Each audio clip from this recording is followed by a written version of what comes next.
India తరపున ఎక్కువ wickets test సిరీస్లో ఇంగ్లాండ్ మొహమ్మద్ సిరాజ్ ఇప్పుడు ఈ సిరీస్లో 23 వికెట్స్. బుమ్రా కూడా లాస్ట్ టైం వచ్చినప్పుడు 23 వికెట్స్ తీసుకున్నాడు. ఈసారి బుమ్రా అన్ని మ్యాచ్లో ఆడలేదు, బట్ సిరాజ్ ప్రతి ఒక్క మ్యాచ్ ఆడాడు. ఓహో, అసలు అది వేరే వేరే లెవెల్ పర్ఫార్మెన్స్. అంతే 180 పైన ఓవర్లు వేయటం అంటే with full intensity. It's never ever easy. అది నార్మల్ పీపుల్కి సాధ్యం కాదు.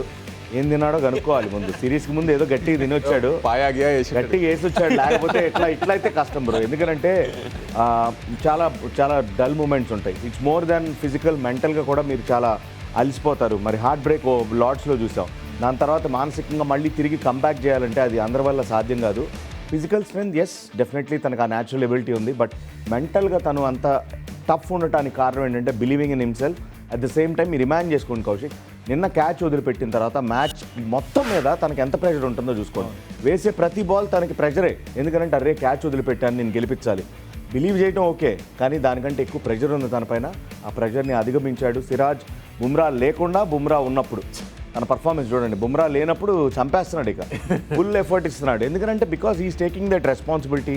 అండ్ తను కూడా అన్నాడు కదా, నాకు బాధ్యత ఇస్తే నేను ఎక్కువ బాగా పర్ఫామ్ చేస్తానని చెప్పి. సో తప్పకుండా చాలా చాలా గర్వపడేటువంటి విషయం తెలుగు వాళ్ళందరూ కూడా. అండ్ సిరాజ్ తప్పకుండా నేనైతే మాత్రం ఎయిర్పోర్ట్ నుంచే స్టార్ట్ చేస్తాను పండగ చేయటం. సిరాజ్ని తీసుకెళ్ళి ఊరేగించుకుంటా ఇంటి దాకా తీసుకెళ్తాను.